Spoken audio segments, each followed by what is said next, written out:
Salut la team, c'est Cindy, j'espère que tout le monde va bien. Dans cette vidéo, nous allons aborder le sujet de la motivation à avoir pour réussir à perdre du poids et donc ce qui m'amènera aussi à vous parler de la discipline. Donc comment j'ai fait lorsque je faisais presque 100 kilos pour me motiver à faire tout ce qu'il y avait à faire pour que je réussisse à perdre du poids, soit adopter une nouvelle alimentation qui devait être saine et du coup me remettre régulièrement au sport. Je pense malheureusement que ma réponse ne va pas plaire à beaucoup de personnes. Et oui, effectivement, pourquoi je vous dis ça? Je vous dis ça parce que je pense que lorsqu'on est en très fort surpoids, lorsqu'on aime bien manger des choses bien grasses, bien sucrées et qui sont bien bonnes, pour le goût je parle, je pense qu'il est évident que personne se lève un matin en se disant tiens, c'est génial, je suis super motivé aujourd'hui, je vais aller cracher mes poumons en faisant du sport alors que ça fait X temps que j'en ai pas fait, et en plus je vais mettre à manger des haricots verts, ça va être super, je vais me régaler. Non, c'est faux. Personne est motivé à faire ça. En tout cas, si vous êtes motivé à faire ça, c'est de la motivation, c'est une envie qui va rester peut-être une semaine, allez, 2 semaines pour les plus courageux d'entre nous, mais c'est pas quelque chose où vous allez prendre du plaisir. En tout cas, pas au début quand vous allez être en difficulté, par exemple dans vos efforts physiques. Vous n'allez pas prendre du plaisir, pardon, à faire du sport. Vous n'allez pas prendre du plaisir à manger correctement. Moi, en première, je me régale pas, très sincèrement, en mangeant des haricots verts, en mangeant de la salade. Voilà, je reste malgré tout humaine. Forcément que j'aime les fast-food, forcément que j'aime bien boire des coups le week-end et faire des apéros, forcément que la bonne bouffe, entre guillemets, me plaît. C'est une réalité, faut pas non plus se voiler la face. Et puis pour être aussi très honnête avec vous, je pense même que ça ne sert à rien de se voiler la face comme je viens de vous dire, pour la simple et bonne raison qu'en fait c'est vous auto-mentir. Donc à partir du moment où vous allez vouloir vous auto-persuader que oui, évidemment, votre assiette de lentilles va remplacer votre kebab du week-end, et que oui, vous allez prendre autant de plaisir pardon, à manger des lentilles que du kebab, par exemple, c'est déjà une cause perdue, dans le sens, comme je vous ai dit, ça va bien aller pendant un repas, 2 repas, 3 repas, et évidemment que derrière, ben voilà, la première odeur du voisin qui va manger un McDo ou autre, ben vous allez être rattrapé par cette pulsion et par cette envie de manger des choses qui vont vous plaire au niveau du goût. Et c'est donc pour ça que je vous conseille justement de ne rien supprimer moi personnellement de votre alimentation et de vous faire un jour off dans la semaine. Donc moi j'appelle ça un cheat meal. Il y a des personnes qui vont vous conseiller de vous faire un jour, enfin un seul repas off. Moi personnellement j'ai réussi à perdre mes 40 kilos en me faisant des jours totalement off. C'est-à-dire qu'en gros, justement ce jour-là, c'était ma source de motivation pour manger correctement tout au long de la semaine.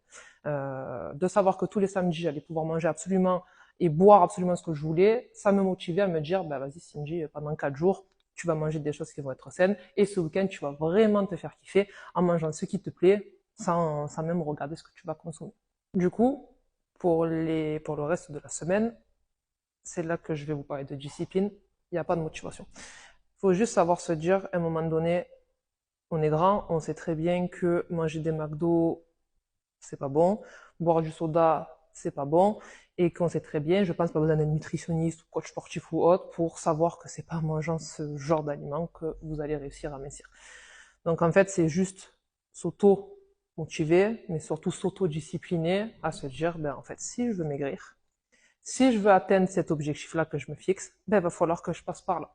Donc en gros, voilà pourquoi je parle tout le temps de discipline, parce que ça part encore une fois de vous et ça part encore une fois de ce que vous allez consommer.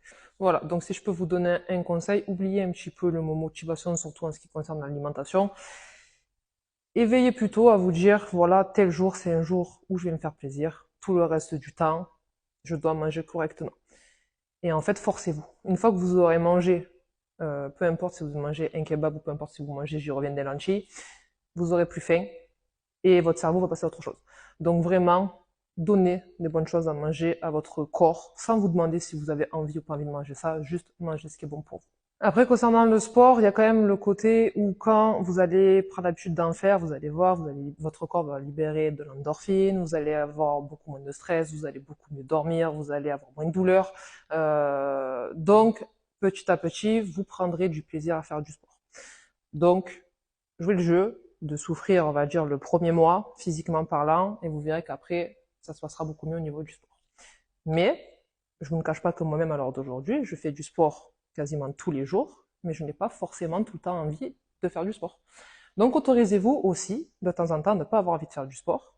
Mais c'est là, justement, qu'il faut faire votre séance. Parce que vous n'avez pas envie d'y être, mais qu'une fois que vous y serez, vous serez parti et vous verrez que votre séance se passera très bien. C'est juste le fait d'y aller. Et si vous habituez votre cerveau un petit peu à se faire violence et à se dire, bon, ben, j'ai pas envie, et vous, de dire au cerveau, ben, on n'a pas envie, mais on va y aller quand même, là, vous allez instaurer de la discipline et vous verrez qu'en fait, ben, ça deviendra absolument votre routine et que vous serez en superbe santé et que tout ira bien pour vous.